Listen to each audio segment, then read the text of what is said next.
Hello everybody, welcome back to Comedian MTG. My name is Ian. Today we have another top 16 breakdown today with some adjustments to the definition of top 16, which we'll talk about in a little bit. But this is another top 16 breakdown. We are going to be breaking down the Laughing Dragon Expo Tacoma. This is a CEDH Commander tournament that happened at Command Fest Tacoma over the past weekend. And I'm super geeked about this one because this was a pretty decent tournament. One of the bigger tournaments of last weekend, 80-something people participated. Not only all of that information, but I had multiple people that I've worked with as clients make the top cut, as well as some friends. And this is like super, super cool. So I cannot wait to break down this tournament and get all of the new decks, everything that you might be interested in from this top 16 breakdown. Big shout out, we have a number of people working with us here on the channel, and we'll be talking a little bit about them more as we go into the video, but thank you to GalaxyCon, specifically Misty Mountain Gaming, and Tales of Adventure Magic, who once again we'll be talking about later in this episode. While you're here on YouTube, make sure to hit that like button, that subscribe button. It helps out a ton, and it costs that many, $0. Also, if you are interested in supporting the channel, which I cannot tell you enough how much everyone who supports this channel means to me. Patreon.com/ComedianMTG helps with a ton of different perks, such as there's a coaching tier. There are folks who get this episode early before it's even released to the public, your name and the credits, so many different tiers, all of that stuff, Patreon.com/ComedianMTG. Why don't we now jump in to this top 16? And we come right away to our first asterisk, right? Because it's our 17th place deck that I would love to talk about today.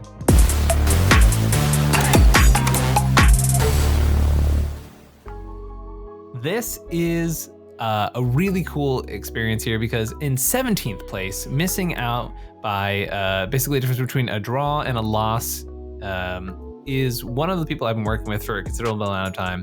His name is Cyrus, and Cyrus is 10, and he was one placement away from making the top 16 of this tournament. And yeah, I mean, we literally were working on this deck earlier in this week. So yeah, he was playing Krark Sakashima, the classic coin flip deck. Also, like, crazy enough, not an easy deck for a lot of people to pick up.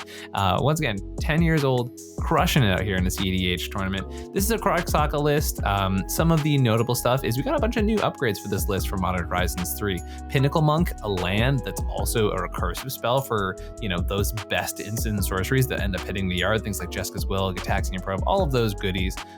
Great way to pick them back up. Cinder Split's a tech piece I've noticed with a lot of Krark Saka pilots people have been moving towards.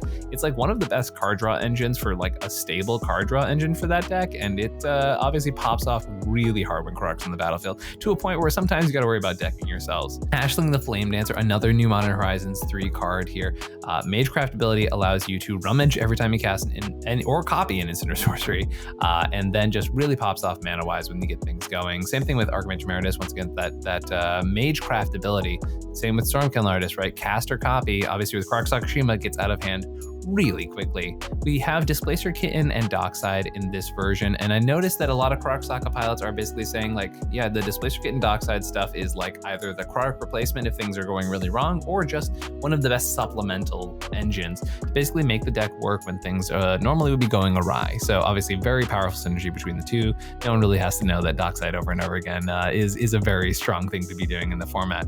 Some other new stuff we have here for Modern Horizons. This deck is on the power and counterbalance top package, right? So no actual like Sensei's top, right? But like the counter power balance duo, right? Power balance also kind of crazy with Krark in the sense that like when you do get instant sorceries that flip off of it, you have a chance of either like making multiple copies of them, or even from the top of your library, not only casting them, but also putting them back into your hand and basically drawing cards off of them while also getting free cast. So Power Balance got some really cool Krark synergy here.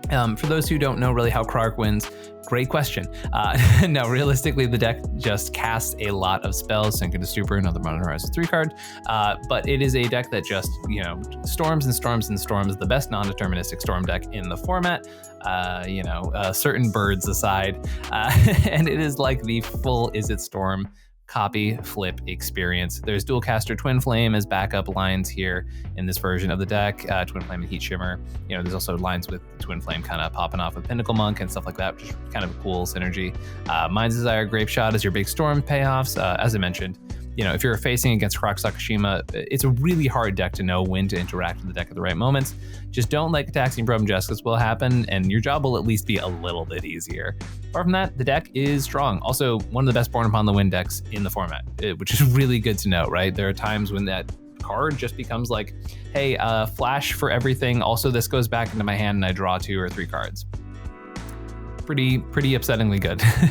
So congrats, Cyrus, for making the 17th place of this tournament, just missing out on that top cut. As I mentioned, a really cool feat for someone so young. So I just wanted to shout them out before we break into the official top 16 of this tournament. We have Wyplays here with Hero Vial, which is a Thrasios and Vial Smasher deck. This is a really interesting Thrasios Vial Smasher deck because this is very reminiscent of a build from, genuinely forever ago, back when I was first making Dawnwaker Thrasios, before it was even called Dawnwaker Thrasios. It was part of something called the Evolution Project. And this deck is very similar to the version called Revolution, which was the Thrasios Vial Smasher variant. This is very classic mid-range Thrasios Vial. I think we're used to really seeing not Curiosity Control per se, right? But like that style of, we're not used to that style, right? This is much more of that grindy, mid-range Thrasios Vial Smasher, right? We got Temur Sabertooth, we got Seedborn Muse as a value engine here. We don't even have Chthonian Nightmare, which I thought was just kind of like a snap inclusion in this archetype. We have Training Grounds, we have a Biomancer's Familiar up there as like a creature training grounds. We got Isochron Scepter, Dramatic Reversal, which is a lot of tech that people really consider outdated nowadays, but it's being supported by cards like Born and stuff like that keep it a little faster, right?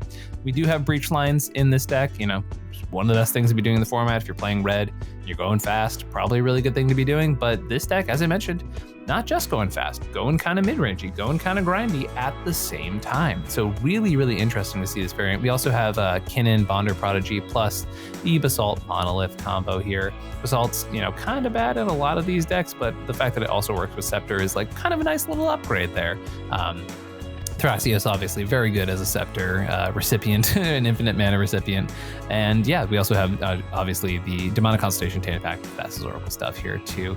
But yeah, very surprised. This is like, this feels like it's built on the old engines of how Thrasios Vial was built, right? And obviously, with some newer tech in there, but this like sort of traditional Thras Vial midrange, well, Strip Mine in the 99. What? Okay, that's kind of crazy. But anyways, this style of Thrasios Vial is long considered kind of outdated, so really cool to see this variant of this deck, the just grindy mid-range Seedborn Thrasios kind of nonsense, make the top cut here at this tournament. We got a Jensen Lurrus cEDH here by Blind Carl.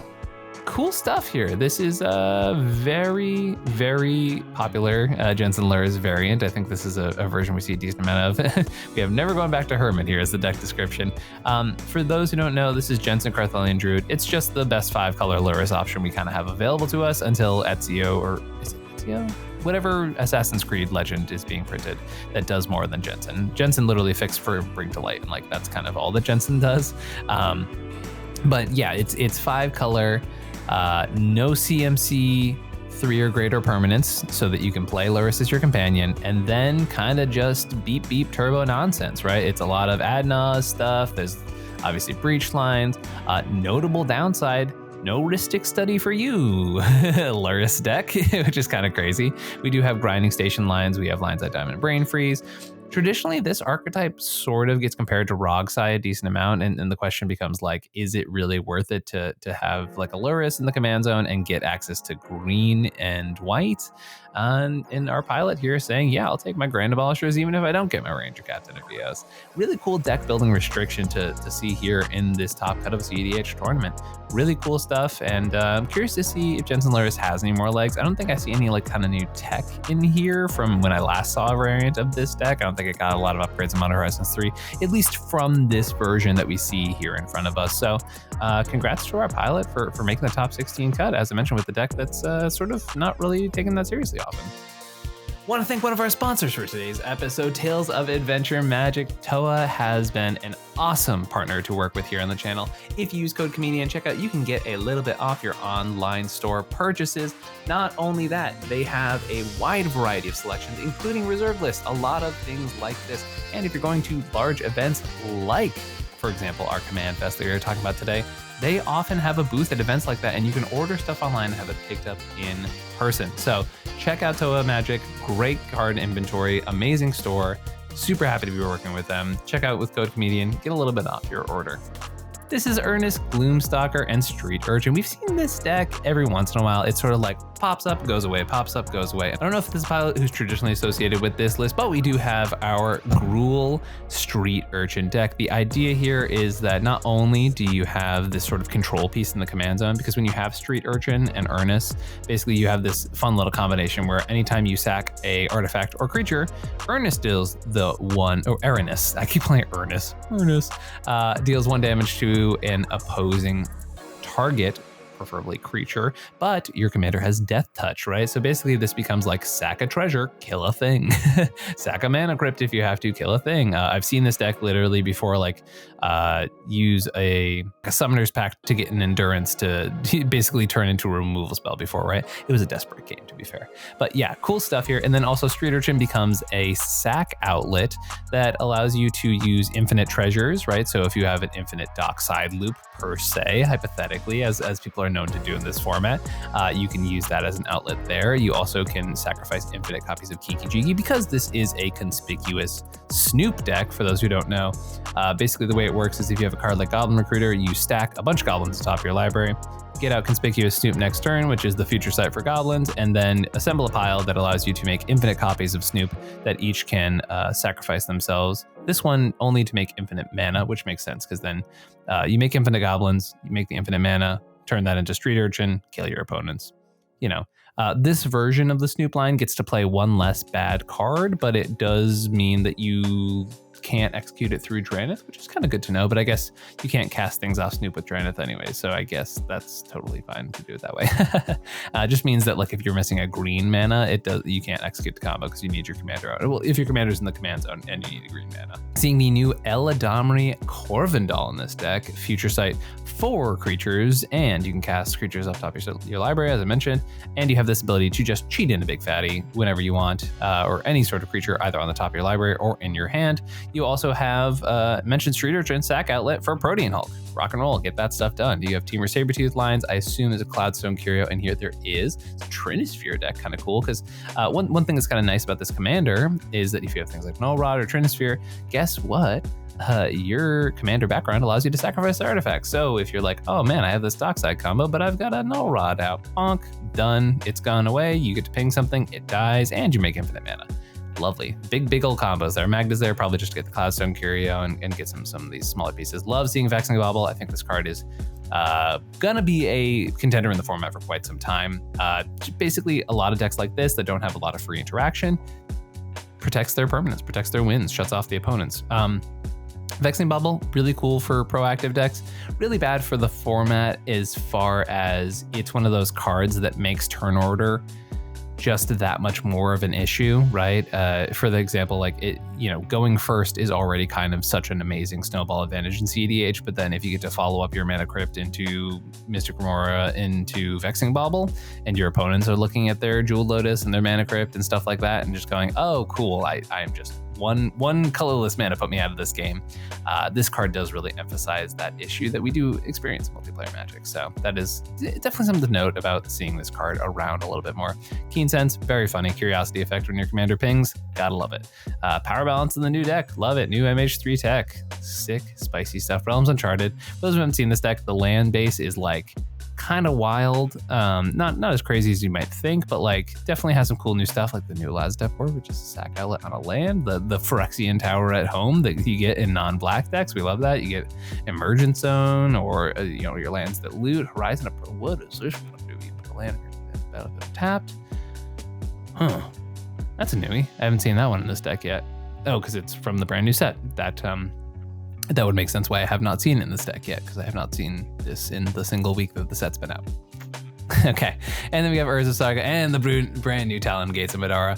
This one is awesome. I love this card. I think it's one of the coolest designs I've ever seen on a land. I cannot wait to play this card in my decks. I just have to find the right spot in the right decks for this card. But I do genuinely think Talon Gates of Madara or whatever is super strong.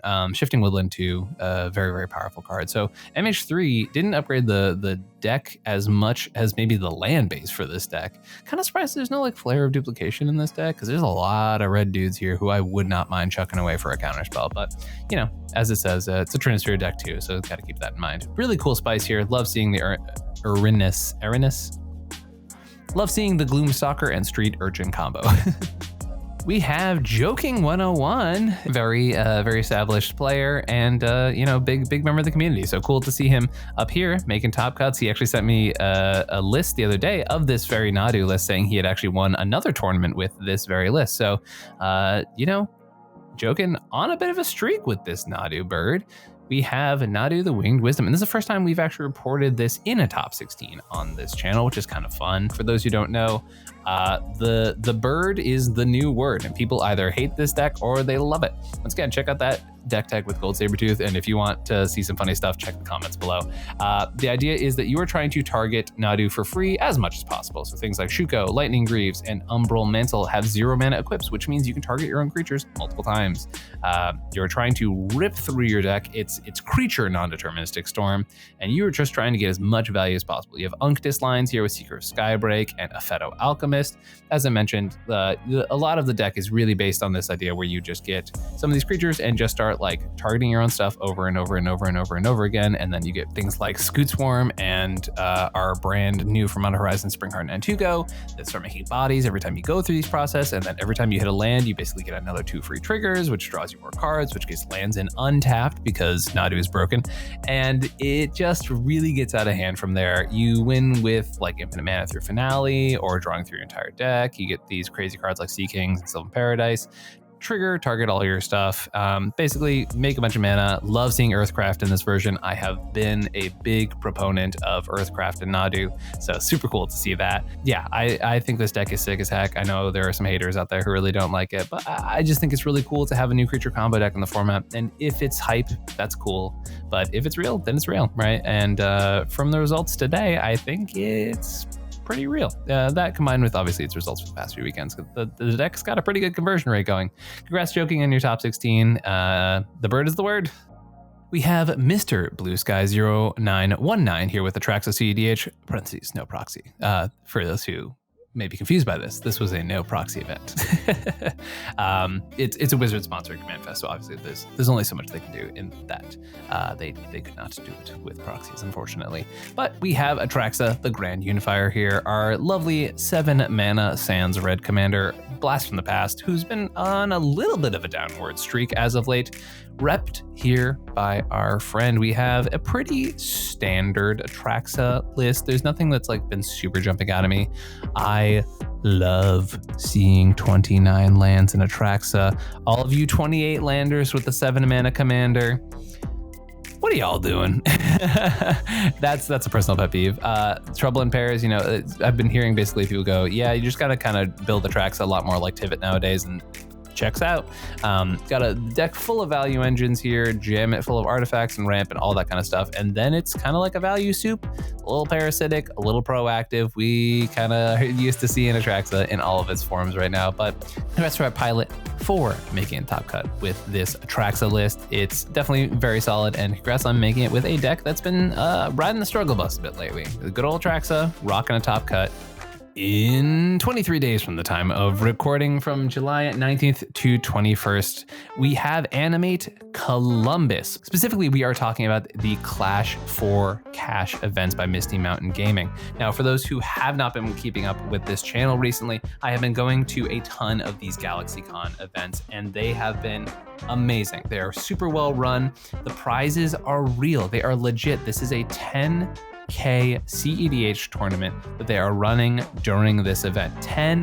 $2,000. Not to mention, this is also in the middle of a basically Comic-Con style event, right? It is all sorts of nerd type stuff. There are, you know, very famous celebrities there doing signings all day. There are an entire con basically next to the tabletop section. So, you know, if you are doing well or poorly in this event, there's an entire floor of things to be doing in these cons. I've been really loving going to all these GalaxyCons, and Animate specifically is looking to be super awesome. And as I mentioned, Misty Mountain Gaming has been partnering with the Clash for Cash events and putting on super solid cEDH tournaments, and they have been putting up crazy prizes, and the support is there for them. If you are interested in any of this information, I will be leaving the information for this down in the description below. I cannot speak highly enough about the event staff. For those who are going to like frequent cEDH events, these are the same judges that you see in every single major cEDH tournament. Basically any sort of top deck tournament, the same judging staff is still at these Clash for Clash events, and it's run in a super great way. They use top deck software.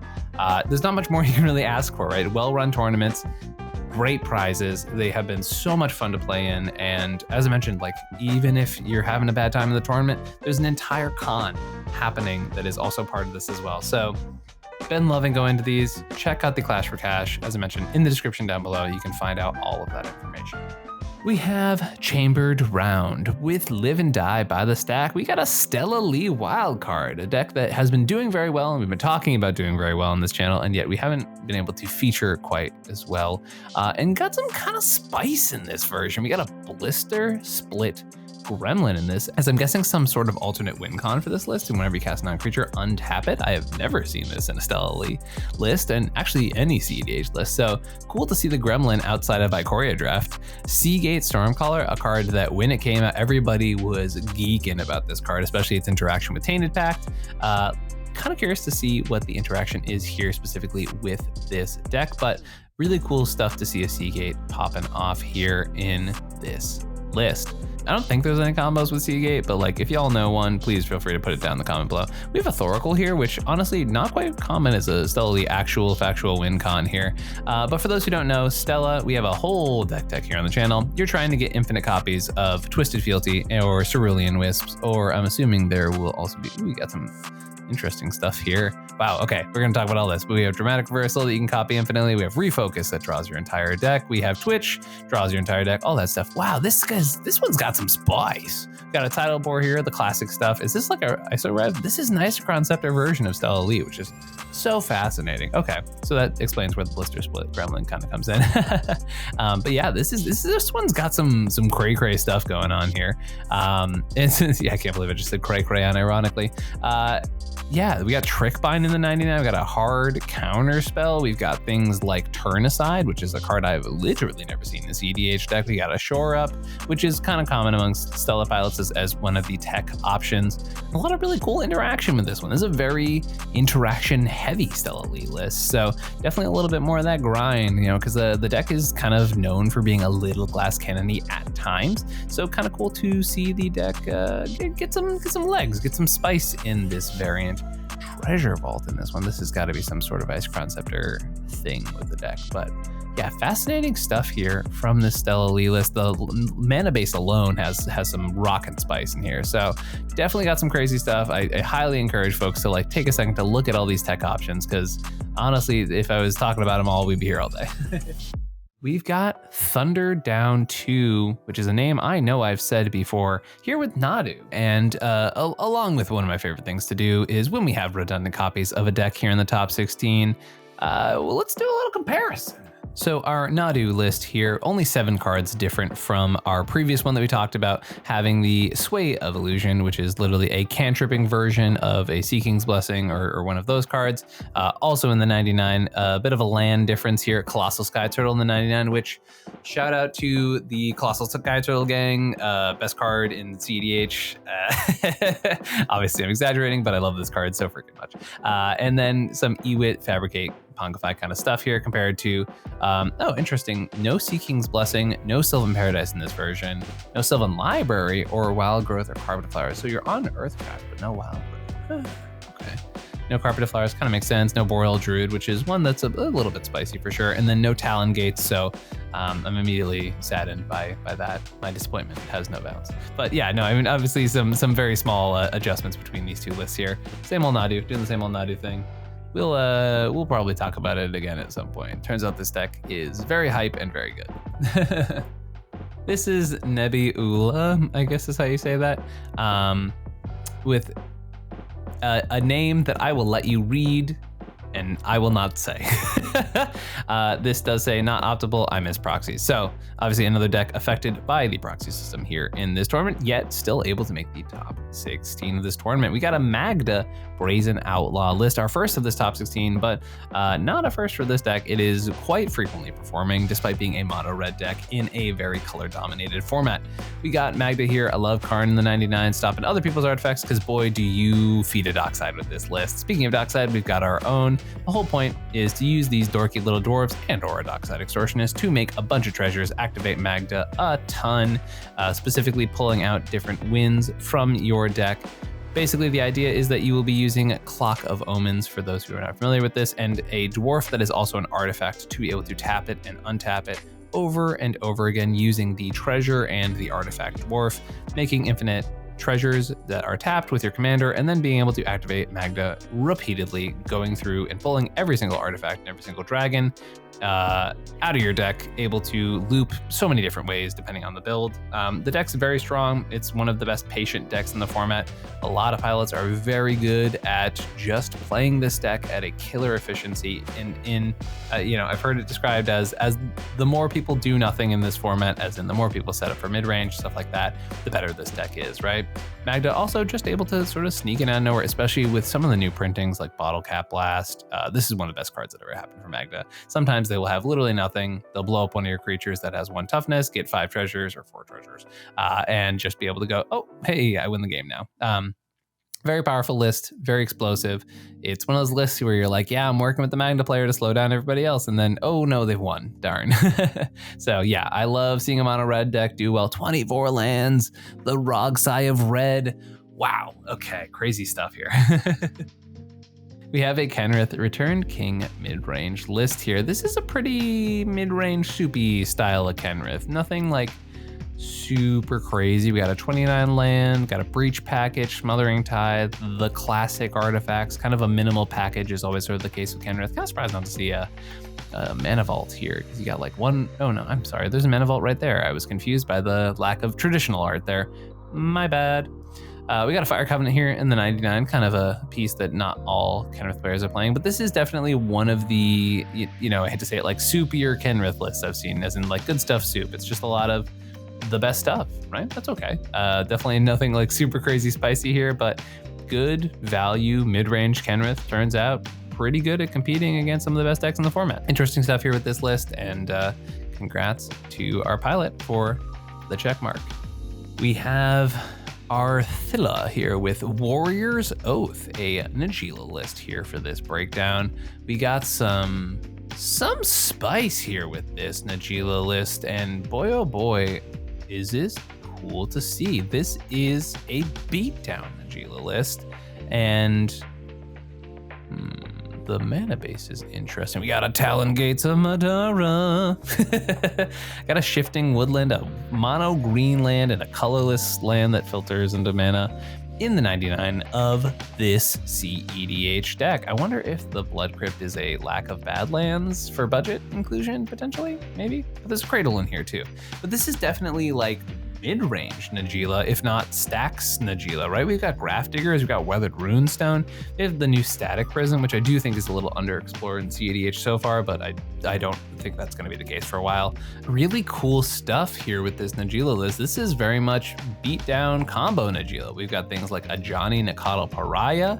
That's 2 whole warriors for 2 mana, and then you untap and attack with Najeela the next turn in play. Even if Najeela is not attacking, that is suddenly 4 warriors that gets out of hand really quickly. This is also a Collector Oof Containment Priest version of Najeela. Not even saying I want to play my creature tutors in this version. No. We got our Grafdiggers, our Weather Runestone. This is full stacksy, crunchy beat down Najeela. We got an Archon of Emeria too. There's a rule of law in this Najeela. So very far from the Nas Breach speed needs no translation variant of Najeela. This is much more crunchy, beat down, aggro Najeela, playing things like Delny and Warren Soul Trader, which I know people have been kind of high on in this new version of the deck.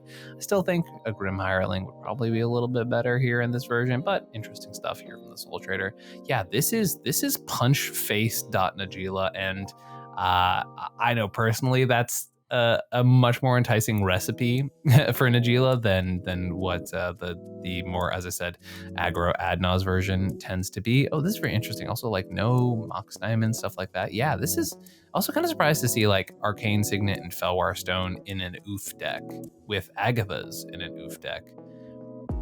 Agatha's specifically with Cradle and Najeela obviously goes kind of hard, but really cool, crazy stuff here from this variant. I could like look at this one and like some of the specific choices for a long time. I gotta give Beatdown Najeela a try because this is, as I mentioned, the kind of stuff I like.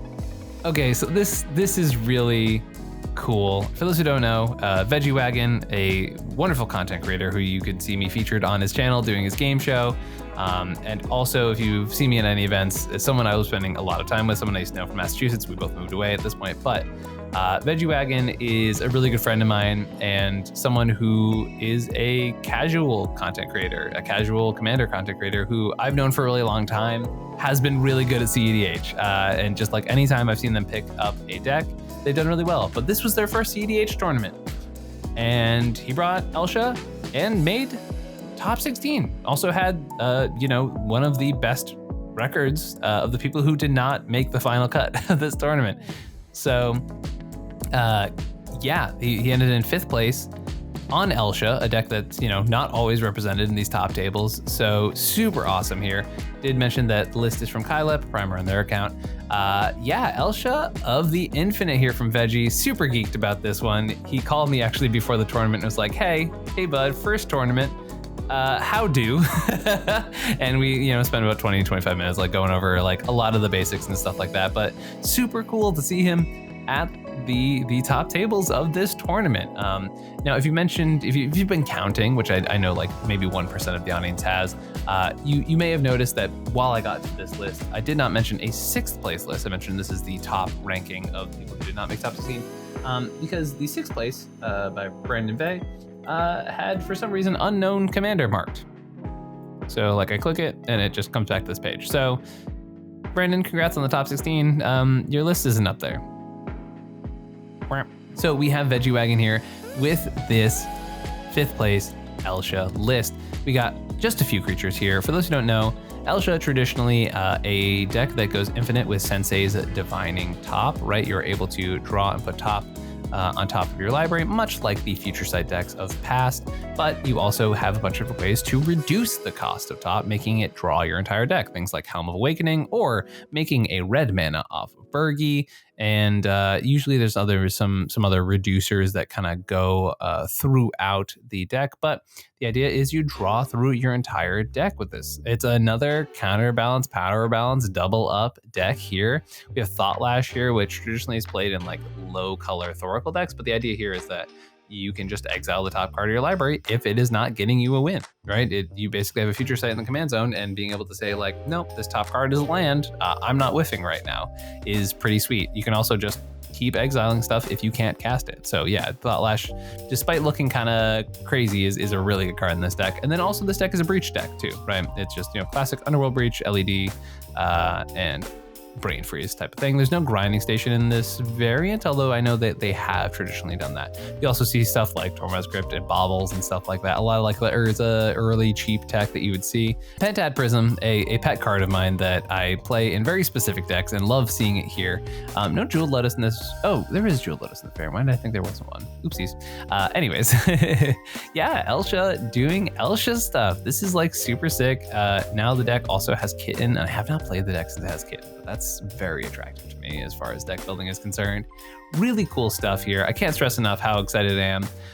The Veggie has made this top cut. As I mentioned, really great person in this community, very funny content creator, makes very spicy decks, and you can check them out on Decked Out MTG, where they play with MTG Nerd Girl. awesome creator, awesome person. Super happy to see him make top 16 here. And as I mentioned, very much not surprised because he is a very good player who I knew kind of had cEDH as soon as he started playing. So it's really cool stuff here. We have Z Hensley here with Tournament. This is another Nadu deck here and the first deck in our top 4, our finals pod. We have a Nadu Winged Wisdom list, and this one's got some spicier cards here. So let's do our good old comparison to our most recent Nadu list, our 10th place list, and see what the differences are. One of them I am very, very excited to talk about. 24 different copies here, and I love seeing stuff like Ornithopter and Phyrexian Walker here in the differences between this version, because I believe this tournament list it does still have 32 lands, so a lot of cheap stuff here to enable the Nadu plan. Conqueror's Flail, super spicy. Get that stuff out of here. No more interaction from my opponents. Let's jam. No Earthcraft in this version, no Sylvan Library, none stuff like that. Let's see here. The difference between here and the most recent version we checked out is an Infectious Bite, and you're going to see poison counters. Actually kind of a win condition in this deck because this version is on Venerated Rot Priest, which has been a widely talked about win condition in Nadu, and one of the things that kind of stops people from fizzling on this deck. The important part is whenever a creature you control becomes the target of a spell or ability, oh, just kidding. Whenever a creature you control becomes the target of a spell, target opponent gets a poison counter. So what this says is, hey everybody, I'm gonna target my stuff 30 times. And if that happens, you're all dead. Pretty sweet stuff. We have another Talon Gates of Madara in this list. We got Displacer Kitten, which I'm kind of surprised to see not in our 10th place list. It feels like one of the most Nadu cards that's ever existed. Tezzeret here grabbing our artifacts pretty early. Mischief Factory, a land that's also a spell, which means you can turn it into a creature and then get more Nadu triggers off of it. Essence Flux, a classic way to flicker your stuff, flicker your ETB guys, really cool there. We have this version is on Sylvan Paradise and Seeking's Blessing, which makes sense if you're trying to target your creatures with spells, right? If you have 5, 6, 7 creatures in the battlefield, turns out when you start Sylvan Paradising, that's 7 poison counters to 1 player alone from this one spell. Doesn't even matter if it resolves. That's the crazy part. And then you have Infectious Bite here, which is a fight spell that gives each opponent a poison counter. This stuff is sick. As I mentioned, I kind of geeked out about the Ornithopter and the Phyrexian Walker without context here. Basically, if you're storming off, right, you don't want to be tapping a green mana to play an elf. You don't want to be like playing a bunch of stuff like that, right? It's creature storm. So when your creatures are free, it helps you storm harder, right? You're drawing off things like Shuko and stuff like that. It's like, okay, well, here's my 5th, 6th draw for the turn. Now I get to play a free thing. That's 2 more draws, 2 more flips, 1 more flip of a land potentially, right? So sick stuff here. Strip Mine. I never see Strip Mine in this format, and yet this is 2 decks in this tournament where they're just stripping things away. So I don't know if that's something to look out for here, or if this is just like everybody's on a Nadu, everybody's on a cradle. We're just trying to blow up each other's cradles. Apart from that, pretty similar stuff here. Some of the differences you see is this is the only version we talked about today that's not on Umbral Mental. Oh, I didn't even notice the last one was on Unnatural Selection, which is a wild card. For those who haven't checked it out, I know it from very weird decks in this format, but it's a way to target your stuff. Yeah, this one's not on Field of the Dead either. Okay, cool. But it's on Venerated Rot Priest, which is so sick. Also, Mystical Tutor, good to know, especially when you're on Sea Kings and Sylvan, makes a little bit more sense. And when you're trying to target them specifically with spells because of things like Rot Priest, makes a lot of sense there as well, too. Born Upon a Win in this version, kind of cool. I didn't think about the fact that the others weren't on this card. I kind of wonder what the difference is between those inclusions, but our top list here of Nadu playing Born may be a pretty big competitive advantage. I think I've definitely seen the other ones on Emergent Zone. I think our 10th place wasn't, but our 13th place was too. So Nadu cleaning house this week. This is our last Nadu of this tournament, spoilers, but 3 of the top 16, 1 in the top 4 specifically. Nadu's putting up numbers. The bird is flapping, and there's some people who said the deck wasn't real, but it's putting up good results, and I think it's proven that it's here to stay. So bird being the word for sure. Okay, we have your Prisilla here, delicious in deck box LDXP Tacoma. This is awesome too. I love seeing Prisilla at the top of these tournaments. Someone who is a fantastic community member, someone who I've worked with before in coaching and who has been very generous with praise about that. A lovely, lovely person in this community and an awesome deck brewer and builder, often known for their Rayhan and Crom variant that they work with Steven, one of the Massachusetts locals. So cool to see Prisilla up here in the top cut. Corval the Fey Cursed King, which is a deck that I tried pretty recently and whiffed on due to some rough matches at the Las Vegas tournament. But Prisilla up here, rocking Corval with some cool stuff in here, specifically the new additions for Modern Horizons 3, the Gravecrawler plus War and Soul Trader combo. Basically, if you have your commander and these two out, every time you recast Gravecrawler by sacking it with War and Soul Trader, that's 2 draws for Corval. So you're making a treasure and you're making the ability to sack the Gravecrawler. So the 2 of these in combination basically says for every 1 life, I get 2 draws. And turns out a double Yawgmoth bargain is pretty good, and realistically you're gonna win the game if you get that combo going. Definitely really cool to see this combo, and definitely one I think not enough people are exploring in this archetype, but it seems kinda busted. This is the Turbo Dockside deck of the format. We've got crazy new stuff here. We have 6 in the list. Really cool to see 6. I think it's a really great pickup for this deck, and I think Corval is really interestingly like kind of moving up a little bit curve wise to be able to handle some of the stuff in the format, whereas the version I was playing before was on Food Chain. This one gets Chthonian Nightmare and a lot of new stuff here. Obviously, this is a Breach deck. This list is 2 types of Turbo deck. It's a Turbo Nas deck, but particularly it is a Turbo Dockside deck for this format. So congrats to Scylla on making the top cut of the tournament with this list. Got some really cool stuff like Lively Dirge and Unearth and all that stuff. Oh man, Lively Dirge is so cool to see that card, and I think that's been picking up a lot more in a lot of these not necessarily fringe decks, but not exactly traditionally A tier decks. So really cool stuff here from this list. Congrats to Scylla. Lovely person, awesome player, great community member. Super happy to see you up here in the top 4. Before we get to our last 2 decks, while we are talking about people that I've worked with professionally before, just remind you I do coaching here at Comedian MTG as a full-time occupation. So for those of you who are interested in taking your cEDH game to the next level, it's a really good use of your time. You can find me at comedianmtg@gmail.com, at comedianmtg on Twitter and Instagram, or comedian_mtg over on Discord. Any of those places to help set up a session, just message me on any of those platforms and we can set something up. It has been amazing working with so many coaching people this week. By the time I'm recording this is time for Cowtown is this weekend, so I've had a lot of last minute folks jump on in to get coaching before this pretty major tournament. Been really awesome. I love what I do, and just seeing some clients, especially here in this tournament, do really well, it just fills me with so much pride. I love what I do. I love working with so many amazing people, and seeing them succeed is everything. Is it the reason I do this stuff? So if you're interested in finding out more about all that stuff, just message me in those platforms. Thank you all so much for this, and let's get back to our last 2 decks.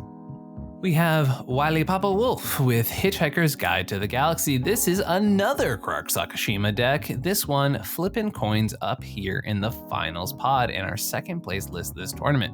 Krark, Saka, doing some crazy stuff. We got some new Ral Monsoon Mage here. We also have a Treasonous Ogre in this version, which is a card that is sort of 50-50 with a lot of Krark Saka pilots. I find some people love it, some people cannot stand it. It's really somewhere in between. Got the new Molten Duplication, Twin Flame, and Heat Shimmer, as opposed to the other version we talked about, which was only running basically these 2, the old ones, and not Molten as well. We got a Step Through here, which is really cool to be able to tutor up some of your more powerful wizards, things like Archmage Emeritus, Veyran, and some other ones that are along the way. Things like Harmonic Prodigy as well.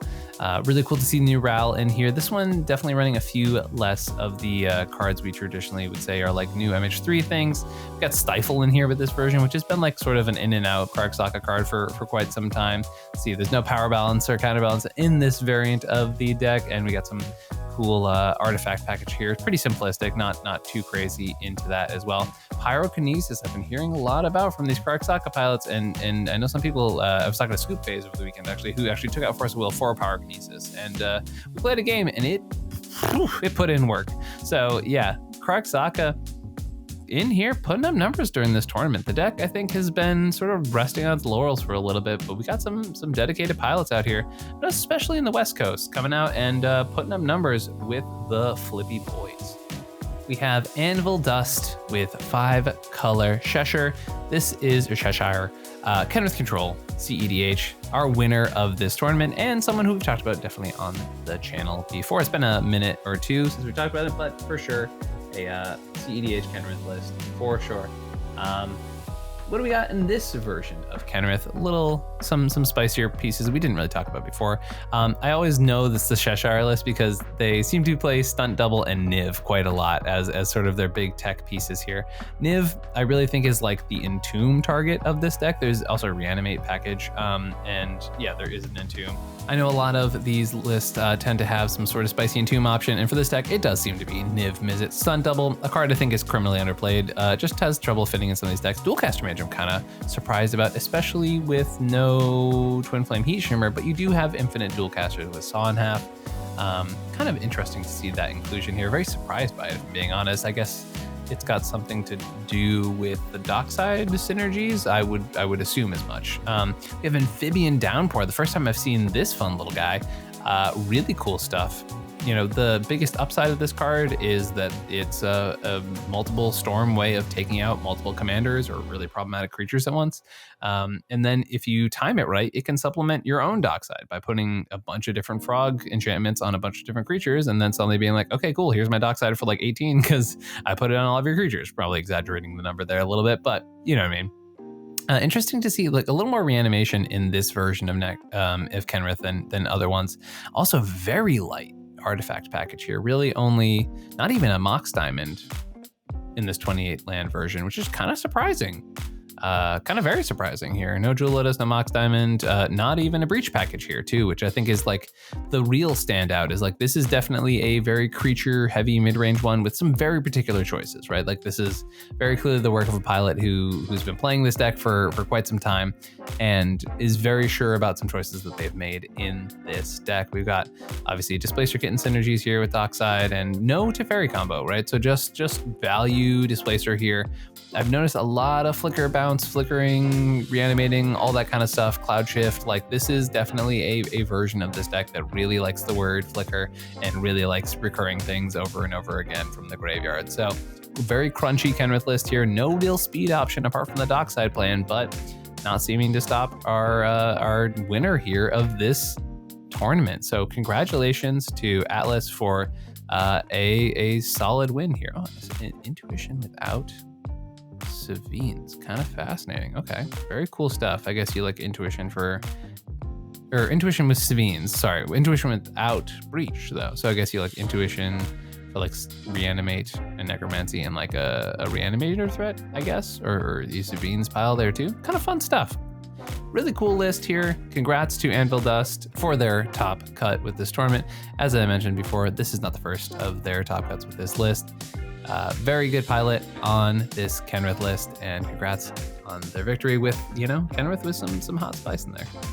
What do you all think about this top 16? I guess we did talk about 16 decks because one was missing and we added one, right? So this top 16 cut, really cool stuff here. I cannot thank enough our sponsors for this episode, our partners over at TOA Magic and the Animate.